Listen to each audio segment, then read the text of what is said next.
제가 주일날 설교를 5번을 했더라고요. 그래서 코로나로 인해서 좀 회복해야 되는데 목을 주일날 너무 무리하는 바람에 월요일부터 목이 상당히 많이 다시 안 좋아졌습니다. 그래서 오늘 병원에 가니까 일주일 동안 아무 말도 하지 말래요. 그래서 내가 목사입니다. 그러니까 아이고 어떡합니까? 그러는데 뭐 이제 약 지어 먹고 하니까 또 나아지겠죠. 계속해서 기도해 주시기 바랍니다.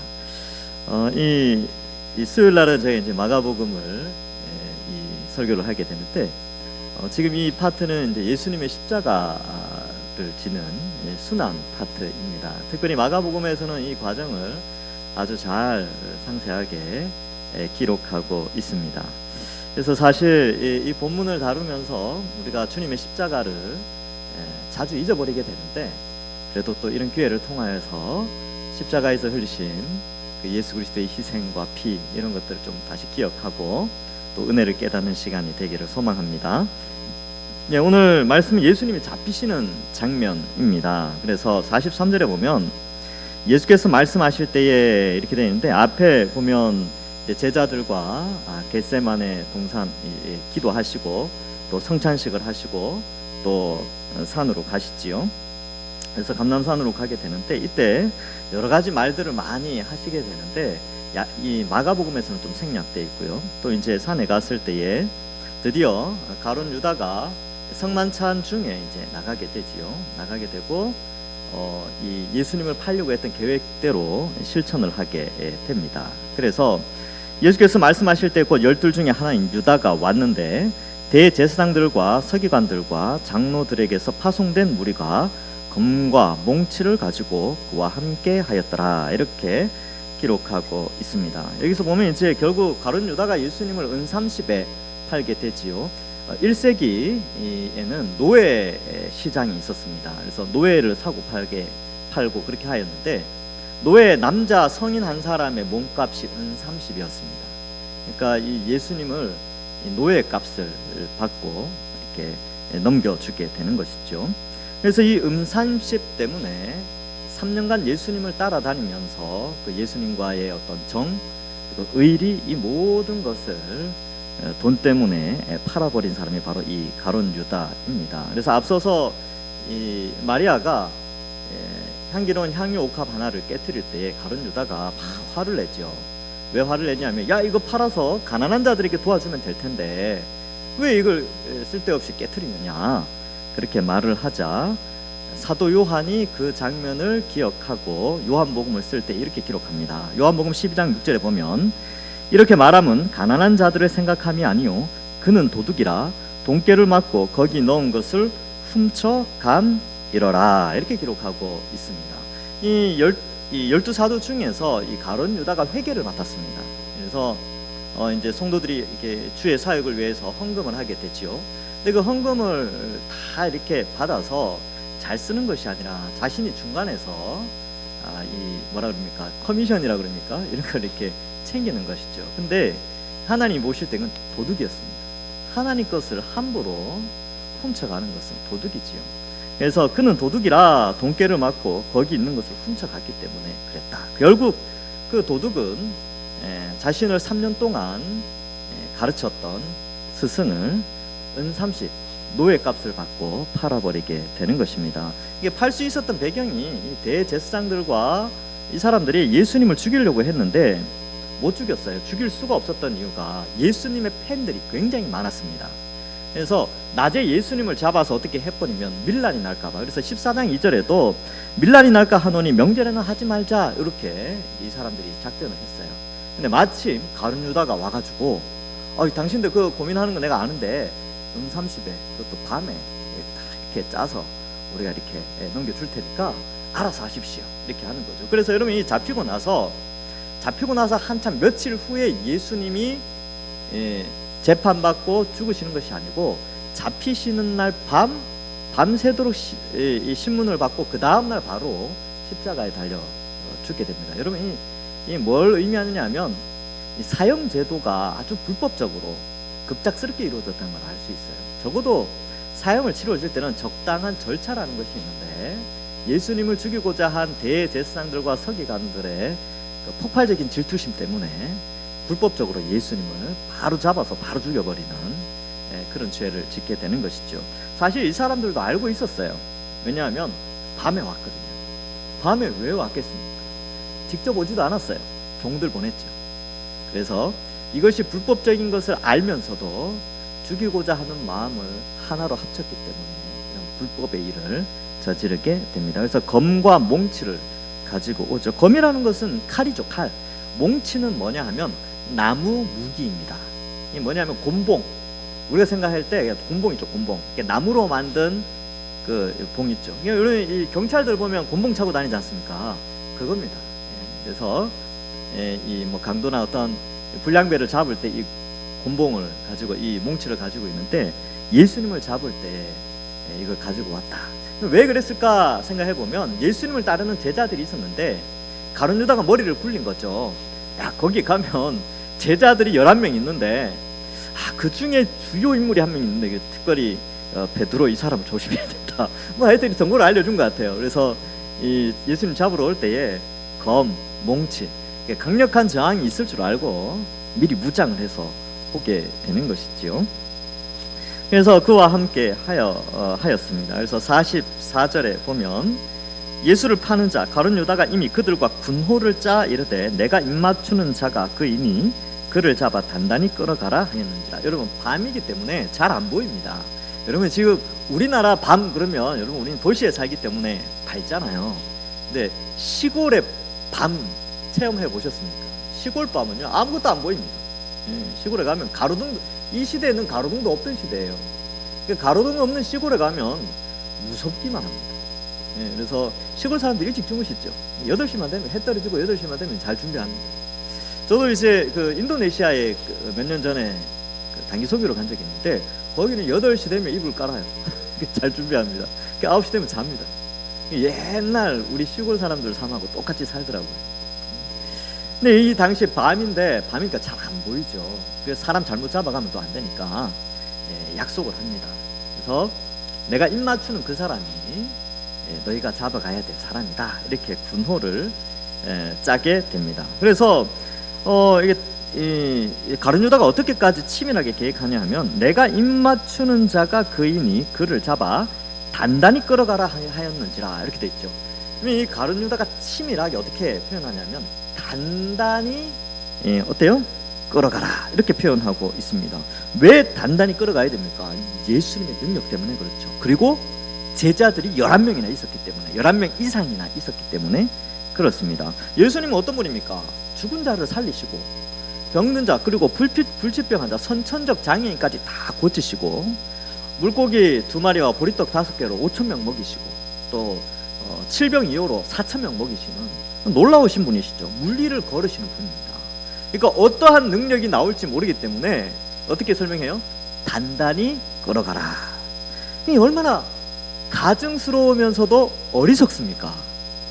정말 어리석죠. 무슨 생각을 했냐면 자기가 같이 온 사람들 검과 몽치를 가지고 온 사람이 예수님의 그 능력보다 더 크다고 생각한 거예요. 너희가 더 힘이 세니까 단단히만 붙잡으면 잡아갈 수 있다. 이것을 설명하고 있는 것이죠. 얼마나 어리석습니까? 아유, 예수님이 하늘에 12군단이나 있는데 뭐 천사들 그 보내면 못하겠으면 좀 이따 살피겠지만 근데 이제 이 가룟 유다의 그 교활하면서도 어리석음이 여기서 나타나게 됩니다. 그래서 왜 이렇게 됐을까? 가룟 유다가 왜 이렇게 됐을까? 생각해 보니까 누가복음 22장에서는 이 가룟 유다를 이렇게 묘사합니다.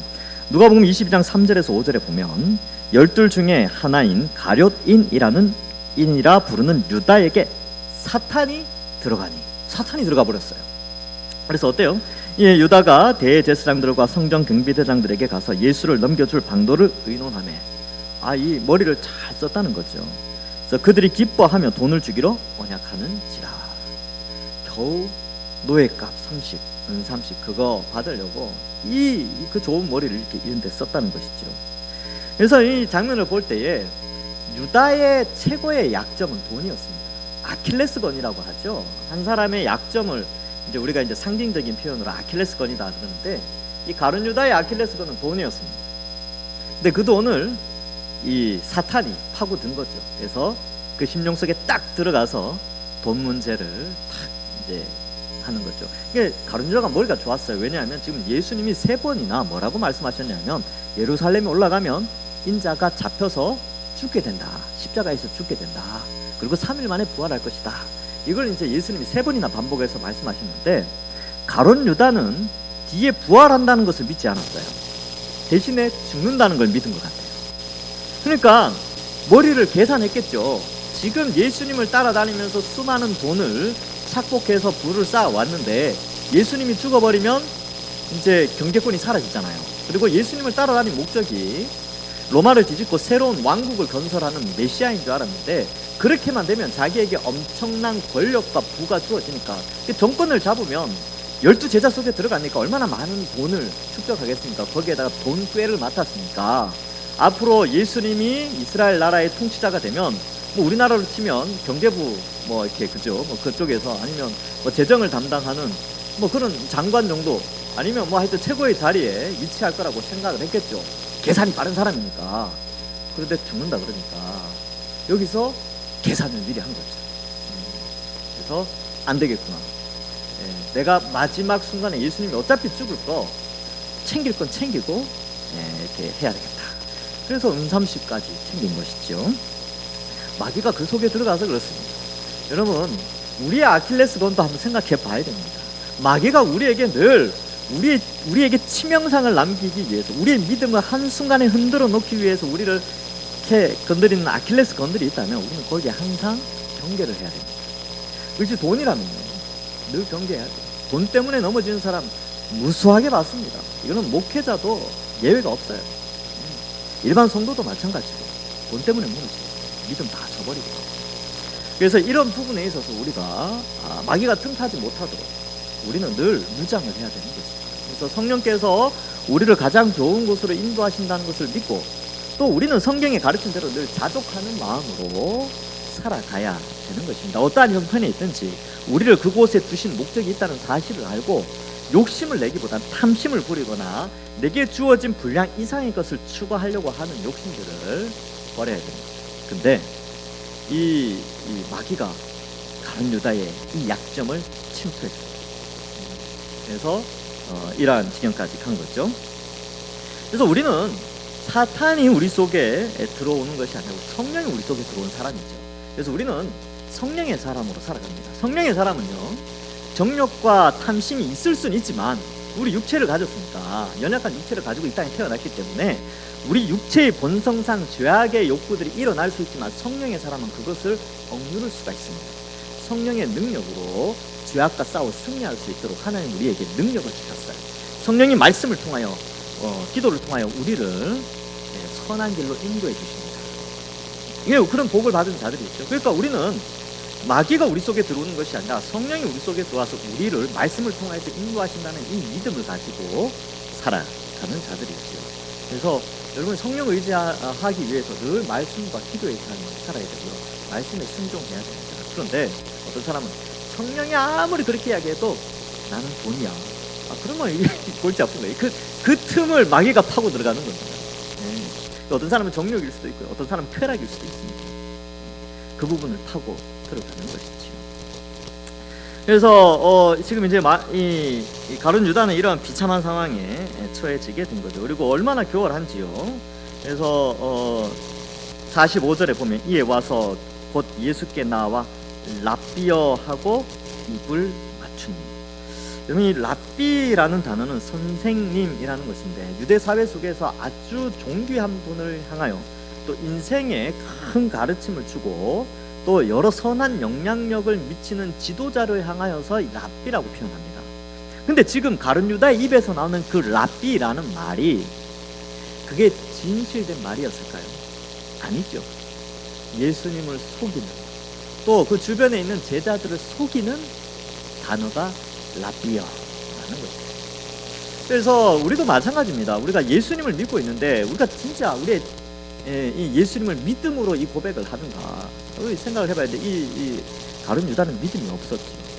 오히려 이 랍비라는 이름을 자신이 팔아넘기고자 하는 신호로 사용하게 됩니다. 그리고 입을 맞추죠. 여러분 지금은 입맞춤이 없는데 요즘은 인사를 어떻게 합니까? 좀 주먹 인사 이렇게 하죠. 그 전까지는 어떻게 했습니까? 코로나 전에는 남자들 인사할 때 악수했죠. 악수 왜 했는지 아십니까? 그 유래를 찾아보면 몇 가지 설이 있는데 그 중에 하나가 내 손에는 총이나 칼이 없습니다 하고 당신에게 아무런 그런 해를 끼치는 것이 아니라 좋은 의미로 당신과 사귐을 가지고자 합니다 라는 의미에서 인사, 나는 당신을 공격할 의지가 없습니다 라는 의미로 악수를 하는 것이죠. 입맞춤도 동일합니다. 입맞춤의 양식은 오늘날은 그렇지 않지만 과거 2000년 전에는 이제 입을 맞추면 가까이 가고 안아야 되겠죠. 그래서 당신을 공격할 의지가 전혀 없습니다. 당신의 얼굴을 해할 의지가 없습니다 라는 의미로, 평안의 의미로 입맞춤을 하게 되고 인사를 하게 되는데, 가룟 유다는 철저하게 라비어라는 단어뿐만 아니라 입맞춤이라는 이 행동을 통하여서, 말과 행동을 통하여 철저하게 교활한 모습을 보여주고 있습니다. 치밀하죠. 여러분, 오늘날 사탄도 똑같습니다. 우리를 넘어뜨리기 위하여서, 믿는 자들을 넘어뜨리려고 하려고 어떻게 쓰든지 우는 사자와 같이 삼킬 자를 찾아다니고 있어요. 아주 교활합니다.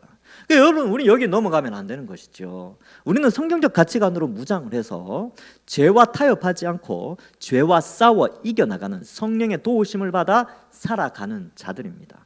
죄의 유혹은 굉장히 교활합니다. 눈치채지 못하게 오는 것이죠. 그러니까 우리는 깨어 있어야 되는 것입니다. 그러니까 가룟 유다의 이 모습은 참, 이 사탄에게 휘둘리는 자들의 그 교활한 모습, 그들의 속임, 이런 것들을 알 수가 있지요. 이 배경을 보면 이 타 복음서에도 이 장면을 잘 설명하고 있습니다. 여기에서 보면 예수님이 아무 말도 안 하신 것처럼 그냥 순순히 잡히시는 것 같은데, 누가복음 22장 48절에 보면 예수께 입 맞추려고 가까이 하는지라 예수께서 이르시되 유다야 네가 입 맞춤으로 인자를 파느냐. 예수님이 이 말을 하셨어요. 마태복음 26장 49절과 50절에는 곧 예수께 나와 라비어 안녕하시옵니까 하고 입을 맞추니 예수께서 이르시되 친구여 네가 무엇을 하려고 왔는지 행하라 하신대 이에 그들이 나와 예수께 손을 대어 잡는지라. 그래서 예수님이 단순히 입 맞출 때 그냥 입만 맞추고 아무 말도 안 하신 게 아니에요. 가룟 유다가 그렇게 와서 그 하는 행동의 모든 것을 알고 가룟 유다에게 알려주셨어요. 야, 네가 파는구나. 그래, 네가 하려는 거 해라. 가룟 유다는 그렇게 함으로도 불구하고 그 일을 계속 진행합니다. 깜짝 놀라거나 그런 장면이 없어요. 그냥 진행하죠. 사탄에 휘둘린 자, 사로잡힌 자, 자기 정욕과 돈 욕심에 사로잡힌 자는 옳은 말을 들어도 들리지 않는 것이죠. 상황 판단력을 완전히 상실하게 됩니다. 요한복음 18장 8절에도 예수께서 대답하시되 너희에게 내가 그니라 하였으니 나를 찾거든 이 사람들이 가는 것을 용납하라 하시니, 또 요한복음은 조금 더 자세하게, 그 요한이 가까이 있었으니까 예수님이 잡히실 때에 제자들을 보내달라는 말까지 하셨대요. 이 사람들 잡지 말고 이 사람들 보내달라. 그 내용을 사도 요한은 요한복음에서 기록하고 있습니다. 그래서 어때요? 그래서 46절에 그들이 예수께 손을 대어 잡거늘 이렇게 기록하고 있습니다. 그래서 잡혔어요, 예수님께서. 자, 이제 47절에 이제 예수님 딱 잡히니까 사건이 하나 발생합니다. 어떤 사건이 발생하냐면 곁에 서 있는 자 중 한 사람이 칼을 빼어 대제사장의 종을 쳐 그 귀를 떨어뜨리니라 이렇게 기록합니다. 누구냐? 이 사람이 누구냐 하면 베드로죠. 요한복음 18장 10절에서 11절에 보면 이에 시몬 베드로가 칼을 가졌는데 그것을 빼어 대제사장의 종을 쳐서 오른편 귀를 베어버리니 그 종의 이름은 말고라. 예수께서 베드로더러 이르시되 칼을 칼집에 꽂으라. 아버지께서 주신 잔을 내가 마시지 아니하겠느냐 하시니라 이렇게 기록하고 있어요. 그래서 이 옆에 섰던 자가 누구냐면 이제 베드로죠. 그래서 가룟 유다가 이미 대제사장들의 종들에게 이야기해놨어요. 뭐라고요? 분명히 강력한 반발이 있을 것이다. 그러니까 너희들 칼 갖고 가야 된다. 그리고 몽치 가져가야 된다. 근데 진짜 베드로가 이 행동으로 옮기죠. 그래서 이렇게 칼을 들어서 이제 예수님을 잡아가지 못하도록 칼을 휘두르게 되는데 귀가 떨어졌다. 여기 보면 이제 귀가 떨어졌다라고 되어져 있지요. 근데 예수님이 그 장면을 보시고 말씀을 하십니다. 이 누가복음 22장 50절에는요, 50절 51절에는 이렇게 기록되어 있습니다. 그 중에 한 사람이 대제사장의 종을 쳐 그 오른쪽 귀를 떨어뜨린지라 예수께서 일러 이르시되 이것까지 참으라 하시고 그 귀를 만져 낫게 하시더라. 이 누가가 의사 아닙니까? 의사 출신이니까 치료하는 것까지 다 기록해놨어요. 그래서 그 말고의 귀를 고쳐주게 됩니다. 여러분, 귀가 떨어진 사람은 6월절날 성전 안에 못 들어갑니다. 근데 예수님이 그 말고라는 사람이 귀가 상하게 되면 이 레위기에 나오는 말씀이 있죠. 몸이 상한 자는 성전 안에 못 들어가는데 그 몸이 다 나아야 들어갈 수 있어요. 근데 예수님이 그 말고의 형편까지 배려해서 귀를 낫게 해줍니다. 물론 통증이나 고통이 있었겠죠. 그래, 그걸 보시고 예수님이 자기를 잡으러 온 사람들의 상처까지 고쳐주시는 장면이 누가복음 22장에는 기록되어져 있습니다. 그러니까 예수님 보세요. 지금 상황이 급박하지 않습니까? 자신을 잡으러 온 수많은 사람들이 있고 그 사람들 앞에서 제자들은 가게 냅둬라. 그리고 또 봤는데 제자 중에 한 사람 베드로가 귀를 확 잘라버리니까 어떻습니까? 그것도 주워가지고 또 이렇게 고쳐주세요. 잡으러 온 사람 배려하고 도망가려고 하는 제자들도 배려하시고 그 바쁜 가운데 또 잡히시고 또 그 바쁜 가운데 할 말도 다 하세요. 이 장면을 보면서 예수님은 제자들까지 사랑하시고 또 자신을 잡으러 온 사람들도 배려하시면서 이 순순히 잡히시는 그러한 것을 나타내고 있습니다. 사실 예수님이 권력이 없었던 것은 아니지요. 성자 하나님이신데. 그래서 마태복음 26장 52절부터 54절에는 이렇게 이 장면을 기록합니다. 이에 예수께서 이르시되 네 칼을 도로 칼집에 꽂으라. 칼을 가지는 자는 다 칼로 망하느니라. 너는 내가 내 아버지께 구하여 지금 12군단 더 되는 천사를 보내시게 할 수 없는 줄로 아느냐? 내가 만일 그렇게 하면 이런 일이 있으리라 한 성경이 어떻게 이루어지겠느냐 하시더라. 예. 여기에 보면 이제 그 예수님께서 이 칼을 든 베드로에게 하신 말씀이 중요하죠. 칼을 칼집에 꽂으라라는 것이죠. 그래서 이 왜 칼집에 꽂아야 되느냐 하면 이 아버지께서 주신 잔을 마셔야 된다. 이것이 요한복음의 내용이고요.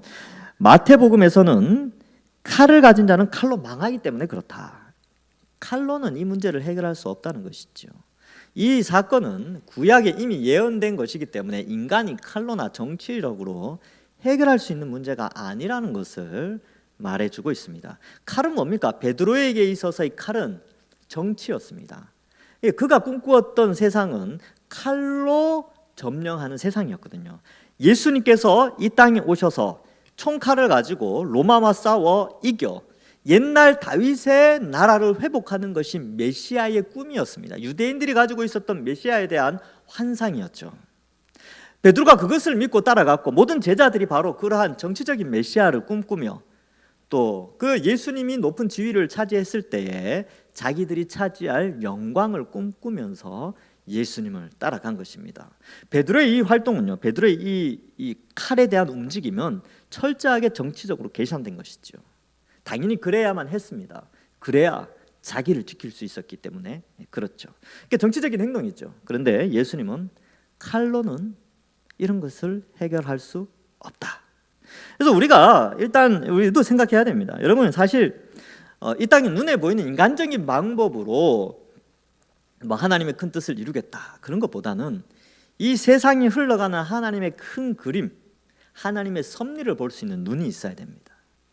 그래야 현재 보이는 이런 정치적인 것들에 휘둘리지 않고 하나님 나라를 바라보면서 신앙생활을 할 수가 있어요. 그래서 정치는 정치인들이 하는 겁니다. 그죠? 우리는 거기에 휘둘리면 안 돼요. 우리는 우리가 할 수 있는 행동만 하면 되는 거예요. 신앙인으로서. 그리고 어떻게 해요? 주권을 발휘할 때는 투표하면 되는 거고, 어떤 국가적인 정치적인 그런 걸 형성해서 뭔가를 만들어서 정치에 뛰어든다. 이것은 어쩌면 칼로 뭔가를 해결해 보고자 하는 방식이 아닐까. 저는 그렇게 조심스럽게 생각을 해봅니다. 그래서 이 본문을 연구하면 사실 이 본문에서 그러한 부분들을 많이 찾을 수가 있고요. 이 인간이 생각하는 정치적인 해법을 가지고 하나님의 섭리에 대한 오해를 해서는 안 된다는 것이죠. 지금 하나님의 섭리는 뭡니까? 예수 그리스도의 십자가예요. 근데 그 섭리를 볼 수 없으니까 분명히 앞에서 예수님은 3번이나 십자가와 부활을 3번이나 말씀했음에도 불구하고 베드로와 또 다른 제자들은 끝까지 정치적인 방법을 생각하고 있었던 것이죠. 그래서 이제 예수님이 야, 칼로는 안 된다. 칼 가진 자는 그 칼로 다 망한다 라는 것을 말씀해 주고 있습니다. 여러분, 이 세상 정치는 어떻게 흘러갈지 몰라요. 근데 여러분, 거기 이렇게 휘둘리고 저렇게 휘둘리시면 안 됩니다. 정치는 정치예요. 칼은 칼입니다. 우리는 성경을 통하여 시대를 바라볼 수 있는 눈을 가지셔야 됩니다. 이 세상이 어떻게 흘러가든, 인플레이션이 올라간다 그러면 거기에 하나님 뜻이 있습니다. 러시아와 우크라이나가 전쟁으로 인해서 곡물 가격이 올라갔다, 거기에 하나님 뜻이 있어요. 그리고 지금 달러가 강세가 되어져서 뭐 원달러 환율이 이만큼 올라갔다, 주식이 어떻게 됐다, 뭐 부동산이 어떻게 됐다, 거기에 하나님 뜻이 있는 것입니다. 우리는 이렇게 휘둘리고 저렇게 휘둘릴 이유가 없어요. 우린 그저 하나님을 바라보고 어떠한 형편에 있든지 하나님을 의지하고 성경적 방법으로 세상을 살아가면 되는 겁니다.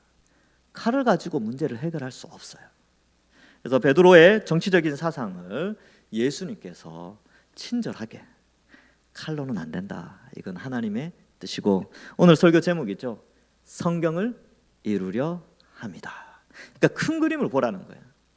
성경적 지식이 있어야, 성경적 가치관이 있어야 큰 그림을 볼 수 있는 영적 분별력이 생기는 것입니다. 그래서 이제 이것을 이제 가르쳐 주시지요. 그래서 우리가 가져야 될 것은요, 칼이 아니라 성경입니다. 그래서 성령의 검을 가져야 돼요. 이 죄악된 세상에서 죄악과 싸워 나가는 말씀의 칼을 가져야 되는 것이죠. 그래서 에베소서 6장 17절에 구원의 투구와 성령의 검 곧 하나님의 말씀을 가지라. 고린도후서 6장 7절에 진리의 말씀과 하나님의 능력으로 의의 무기를 좌우에 가지고, 말씀의 무기를 가질 것을 말씀합니다. 그래서 여러분, 우리는 눈에 보이는 어떤 현상에 휘둘리는 것이 아니라 눈에 보이는 현상을 통해서 마귀가 지금 예수 믿는 사람들을 어떻게 죄악 가운데 머무르게 하는가, 이 영적인 눈, 이 거대한 안목, 그 속에 하나님의 섭리를 봐야 되는 것이죠. 이 영적 분별력이 이 시대에 필요한 것입니다. 그래서 이것을 잘 극복하려면 저는 이 돈 문제를 잘 극복하셔야 됩니다. 저도 그렇고요, 여러분도 그렇습니다. 이 마지막 때에 이 문제를 해결해야 됩니다. 지금 뭐 일제시대 때처럼, 그죠, 예수 믿는다고 죽이거나 공산주의처럼 예수 믿는다고 죽이는 그런 사회에 살고 있지는 않지 않습니까? 우리는. 그럼 이 시대에 마귀가 사용하는 우리의 아킬레스건은 무엇이겠습니까? 그럼 답이 뻔하죠. 잘 생각해 봐야 됩니다. 우리의 믿음을 빼앗아가고, 믿음을 무너뜨리고, 교회를 연약하게 만들고, 흩어지게 만들고, 다 뿔뿔이 도망가게 만드는 그것이 무엇인지 생각해 봐야 되는 것이지요. 자, 그래서 예수님께서 이제 우리에게 말씀을 하시죠. 48절에 보면 너희가 강도를 잡는 것 같이 검과 몽치를 가지고 나를 잡으러 나왔느냐? 내가 날마다 너희와 함께 성전에 있으면서 가르쳤으되 너희가 나를 잡지 아니하였도다. 이 표현, 이 49절의 표현은 스가랴에 있는 말씀의 예언의 성취를 좀 보여줍니다. 스가랴 3장 7절에 보면 이런 말씀이 나옵니다. 만군의 여호와의 말씀에 네가 만일 내 도를 행하며 내 규례를 지키면 네가 내 집을 다스릴 것이요 내 뜰을 지킬 것이며 내가 또 너로 여기 섰는 자들 가운데 왕래하게 하리라, 뭐 이렇게 표현하고 있죠. 그래서 구원자가 이스라엘 가운데 늘 왕래하면서 그들과 교제하며 가르친다라는 것인데, 이 예언의 말씀이 예수님을 통하여 성취가 되어졌단 말이죠. 근데 그때는 너희들 가만히 있었지 않느냐? 그런데 지금 이렇게 잡는 것은 그것 또한 성경을 응하게 함이다라는 것인데, 49절 뒷부분에 이는 성경을 이루려 함이니라 하시더라, 이렇게 되어 있죠. 그래서 이 성경은 뭐냐 하면 이사야 53장에 나오는 예수님의 희생을 의미합니다. 그래서 대표적으로 이사야 53장의 결론인 이사야 53장 12절을 제가 읽어보겠습니다. 그러므로 내가 그에게 존귀한 자와 함께 몫을 받게 하며 강한 자와 함께 탈취한 것을 나누게 하리니 이는 그가 자기 영혼을 버려 사망에 이르게 하며 범죄자 중 하나로 헤아림을 받았음이니라. 그러나 그가 많은 사람의 죄를 담당하며, 담당한다는 게 대신하며 이런 뜻입니다. 담당하며 범죄자를 위하여 기도하였느니라. 예수님 십자가에서 기도하실 때 그랬죠. 주여 저들의 죄를 저들에게 돌리지 마옵소서. 이걸 오마주한 사람이 스데반입니다. 스데반이 돈에 맞아 죽을 때 그 말 그대로 따라해요. 어쨌든 예수님은 성경을 이루기 위하여서 십자가에 달려 우리의 죄의 형벌을 대신 받기 위하여서 잡히시게 되는 것입니다. 그것이 하나님의 섭리였고 영적인 원리였죠. 자, 그래서 이러한 것을 표현하고, 이게 성경을 이루려 함이다라는 이 말을 듣고 제자들이 다 도망가 버립니다. 이게 무슨 말이냐면, 예수님이 앞에서 말했던 십자가, 부활, 이 내용에 이러한 내용들, 또 이런 이사야의 말씀들, 여기 이제 성경을 이룬다라는 이 성경이란 단어를 복수로 사용하고, 단수가 아닌 복수로 사용합니다. 성경들을 이루려 합니다. 그러니까 앞에서 말했던 예수님의 예언과 구약에 나오는 예수님의 고난, 십자가와 관련된 모든 것을 이루기 위함이다. 이것을 말하는 동시에 제자들이 그걸 깨달은 거죠. 아, 진짜 죽으시는가 보다 하고, 어때요? 원래 이 아카데미 공동체라고 하는데, 우리하고는 안 익숙해요. 이게 이제 그리스 헬라 문화와 좀 연결되어 있는데, 이 아카데미 공동체라는 게 뭐냐면 스승과 제자가 운명을 같이 하는 공동체입니다. 그래서 스승이 출세를 하면 제자들이 같이 등용이 되어집니다. 그래서 그 공동체가 함께 이 권력을 가지게 되죠. 어떻게 보면 지금 사회의 정당 정치와 비슷하지요. 뜻을 같이 하는 사람들끼리 모여서 정권을 창출해내는 목적이 정당 정치의 목적인데, 지금 이제 우리가 여러 정당이 있지 않습니까? 정당의 목적이 뭔지 아세요? 정권 창출이에요. 정권은 국회의원과 행정부 수장을 만들어내는 것이 정권을 창출하는 건데, 이런 아카데미 문화가 이와 아주 비슷하게 흘러가고 있었어요. 그런데 거기에 수장이 죄를 지으면 밑에 있는 제자들도 다 감옥에 가게 돼 있어요. 수장이 그 단체의 랍비가 죄를 지으면 그 랍비 밑에서 배웠던 모든 사람들이 다 정죄받아 죽게 됩니다. 같은 공동 운명체예요. 지금 우리도 이런 게 비슷한 상황이 일어나긴 해요. 이런 비슷한 상황들이 있습니다.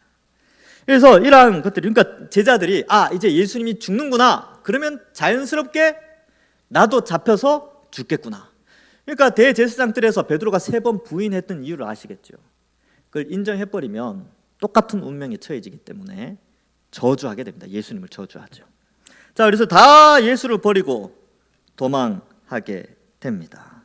원래 제자들은요, 자기의 것들을 버리고 예수님을 따라다닌 사람이에요. 그래서 어부들 4명 있었죠. 야고보, 요한, 안드레 이런 사람들. 뭘 버렸습니까? 배를 버렸죠. 가족 버리고 예수님을 따라갔어요. 세리 마태는 어땠습니까? 레위라고도 하죠. 레위 마태는 세관을 버리고 예수님 쫓아갔어요. 평생 직장 버렸습니다. 공무원이죠. 그것도 로마의 공무원이었습니다. 평생 돈 많이 벌 수 있었는데 그걸 버리고 예수님을 쫓아갔어요. 모든 것을 버리고 쫓아가는 것이 제자들인데, 지금 바로 이 제자들이 모든 것 대신 예수님을 버리고 다 도망가 버립니다. 모든 것이 무너진 상태이지요. 그래서 제자들의 실패의 삶을 이 50절에서 보여주고 있는 것입니다.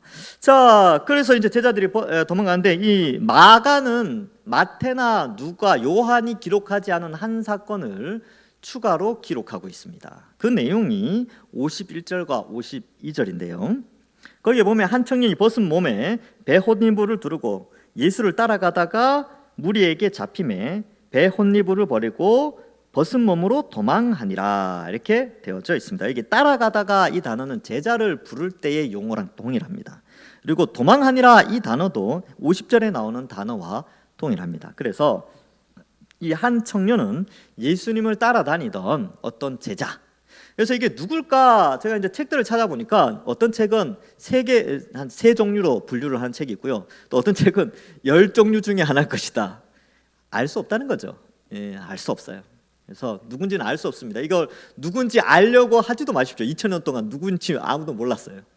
그러니까 예수님을 따라다니는 사람 중에 한 사람이었나 보다. 여러 가지 추측이 가능하지만 그건 추측이지 정답은 아니에요. 그래서 추측을 정답처럼 이야기하면 안 됩니다. 추측은 추측이니까 넘어가면 되는 거예요. 뭐 굳이 우리가 이거 가지고 붙잡고 씨름할 이유도 없습니다. 근데 어떠한 청년, 예수님 쫓아다니는 청년이 있었는데 그 사람이 배 혼니불을 두르고 있었죠. 근데 이 배 혼니불이라는 것이 여기는 이렇게 돼 있지만 뒤에 가면 세마포라고 번역이 됩니다. 같은 단어인데. 근데 이 세마포를 두르고 겉옷으로 된 세마포예요. 두르고 따라가다가 무리에게 잡히는데 그 세마포 배 혼니불을 버리고 벗은 몸으로 도망하니라. 그래서 여기에 보면 이 제자에게 있어서 옷을 벗겨져서 도망가는 것은 제자로서의 모습, 예수님을 버리기 때문에 제자로서의 실패를 나타내고 또한 벌거벗은 몸이기 때문에 수치를 의미합니다. 그래서 이 51절과 52절에 나오는 이 한 사람의 제자는 앞에 나오는 11명의 제자 혹은 가룟 유다까지 합쳐서 12명의 제자의 수치를 상징적으로 또한 묘사하고 있다. 그래서 마가가 이 표현을 쓰면서 여기 앞에 나오는 12명의 제자와 여기 이 세마포 옷이 벗겨진 이 제자와 무슨 차이가 있는가? 정말 부끄러운 모습이다. 수치의 모습이다. 이것을 표현하고 있습니다. 또 하나 마가가 문학적으로 이 구절을 넣었던 이유는 뒤에 가면 예수님께서 로마 군인들에 의해서 속옷까지 다 제비 뽑혀서 벗겨지죠. 그래서 예수님이 십자가에 달리실 때는 아무것도 걸치지 않으셨어요. 근데 이제 그림을 그리는 사람들은 그렇게 그릴 수가 없잖아요. 성자 예수님인데. 그래서 여러분들이 보시는 십자가의 그림은 사실감이 조금은 떨어집니다. 왜냐하면 속옷도 걸치지 않았거든요. 여러분 얼마나 수치스럽습니까? 예수님이 우리가 하나님께 범죄해서 하나님을 반역해서 받아야 될 그 수치를 이 땅에서 인간이 당할 수 있는 수치를 그 수많은 사람들이 보는 가운데서 그 수치를 당하시고 십자가에서 달려 죽으셨습니다. 아주 끔찍하게. 왜요? 우리의 수치를 대신 받으신 것이죠. 그래서 여기 나오는 이 제자의 이 수치와 예수님이 당하는 수치가 오버랩되면서 이들은 예수님을 거부해서 수치를 당하지만 진짜 우리 인류가 받아야 될 수치를 예수님이 십자가에서 다 받으셨다라는 것을 마가는 의도적으로 문학적으로 또한 표현하고 있습니다. 그러나 예수님이 죽고 나서 어떻게 됩니까? 그 시체가 세마포에 쌓이게 되죠. 배 혼니불에 쌓이게 됩니다. 그리고 장사 지내게 됐지요. 이 여기 51절 52절에 나오는 제자는 배 혼니불을 벗고 수치스러운 모습으로 도망갔지만 예수님은 우리의 수치를 대신 다 받으시고 영광스럽게 세마포에 쌓여 아리마대 요셉의 굴에 준비해 놓은 굴에 장사 지내게 됩니다. 우리는 그 예수님을 다시 한번 기억해야 되는 것이죠. 말씀을 맺습니다. 여러분 이 마가복음은 제자도에 대한 내용들로 가득 차 있습니다. 제자도라는 것은 뭐냐면 예수님을 따라가려는 자는 어떻게 예수님을 따라가야 되는가? 믿음이 제자도라는 것으로 나타나는데 그 믿음이라는 게 뭐냐라는 것을 마가가 제자도 개념에서 설명하고 있습니다. 그것은 바로 예수님이 걸어가신 십자가의 길을 제자들이 걸어가는 것이지요. 그래서 마가복음 8장 34절과 35절에 앞서서 우리가 살펴봤지만 이렇게 기록하고 있습니다. 무리와 제자들을 불러 이르시되 누구든지 나를 따라오려거든 자기를 부인하고 자기 십자가를 지고 나를 따를 것이니라. 누구든지 자기 목숨을 구원하고자 하면 잃을 것이요 누구든지 나와 복음을 위하여 자기 목숨을 잃으면 구원하리라. 예수님이 우리에게 요구하시는 믿음의 길, 십자가의 길이 바로 이런 것입니다. 마가복음 8장 38절에도 누구든지 이 음란하고 죄 많은 세대에서 나와 내 말을 부끄러워하면 인자도 아버지의 영광으로 거룩한 천사들과 함께 올 때에 그 사람을 부끄러워하리라. 예수 믿는 것을 부끄러워하는, 그래서 이러한 예수님 믿는 거를 싫어해서 예수님을 거부해서 이런 수치를 당하는 이 사람이 등장하는데 이 수치는 아무것도 아니라는 거죠. 나중에 하나님께서 내가 너 모른다 라고 심판받을 때 당하는 그 수치는 어마어마하다는 것을 우리에게 말씀해 주고 있습니다. 말씀을 맺습니다. 오늘 말씀을 좀 생각해 보면서 여러분 사탄은 지금도 우는 사자와 같이, 물론 결박되어져서 큰 힘을 발휘할 수는 없지만 그럼에도 불구하고 사탄을 따르는 귀신들이나 얘네들은 여전히 우리를 죄악 가운데 유혹하고 있습니다. 그래서 사탄이 우리 속에 들어오지 않도록, 틈타지 못하도록 우리는 철저하게 성령의 인도하심을 받아 성령의 열매를 맺어 가야 합니다. 성령의 열매는 무엇입니까? 갈라디아서 5장 22절 23절에 오직 성령의 열매는 사랑과 희락과 화평과 오래 참음과 자비와 양성과 충성과 온유와 절제니 이 같은 것을 금지할 법이 없느니라. 바로 이런 열매를 맺어가는 것이죠. 그래서 사탄을 통해서 뭔가를 맺어가는 것이 아니라 성령을 통하여서 열매를 맺어가는 것이 우리의 삶이지요. 자, 뿐만 아니라 예수님은 참된 제자도가 뭐냐? 참된 제자도는 십자가의 길을 걷는 것이다. 고난의 길이라 할지라도 그것에 도망가는 자가 아니라, 십자가를 피하고 도망하는 자가 아니라 당당히 그 길을 걸어가면서 자기 십자가를 지고 자기 사명을 감당하고 믿음을 지켜내는 것이 바로 십자가의 길, 예수님을 따라가는 제자도 믿음의 길이라는 것을 우리에게 말씀해 주고 있습니다. 여러분, 이 시대를 바라보면 우리의 믿음을 빼앗아가는 많은 것들이 있습니다. 그러한 것들 흔들리지요. 돈 때문에, 건강 때문에, 주변 상황 때문에, 자식 때문에 우리 믿음이 흔들리는 경우가 상당히 많이 있습니다. 그러나 여러분, 그럴 때 믿음을 지키셔야 됩니다. 성도답게 예수님이 나의 죄의 형벌과 죽음과 그 수치와 그 고통을 대신하여 받아 십자가에 달려 죽으신 것을 기억하면서 우리도 그 십자가 바라보면서 믿음의 길 잘 걸어가서 하나님 앞에 섰을 때 다 칭찬받으시는, 이제 우리 하나님 앞에 설 날이 얼마 남지 않았지 않습니까? 곧 주님 뵀을 때 착하고 충성된 종이라고 인정받으시는 우리 모든 주의 백성들 되시길 주님의 이름으로 간절히 축원합니다. 기도하겠습니다. 하나님 감사합니다. 우리를 택하여 구원하여 주시고 주의 은혜로 살아갈 수 있도록 은혜 내려주시니 감사합니다. 우리가 하나님 앞에서 늘 성령의 인도하심을 받아 사단의 유혹 속에서 그 탐심과 정욕들 잘 이겨낼 수 있도록 성령이 우리를 늘 돌보아 주시고, 이 땅을 살아가면서 둔탁한 십자가의 길, 믿음의 길이라 할지라도 세상 가운데 그리스도인으로서 당당하게 살아가는 그런 저희들 다 될 수 있도록 인도하여 주옵소서. 십자가 바라보면서 하루하루 믿음의 삶을 살아가는 복된 주의 백성들 될 수 있도록 축복하여 주실 줄 믿사오며 예수님의 이름으로 기도하옵나이다. 아멘.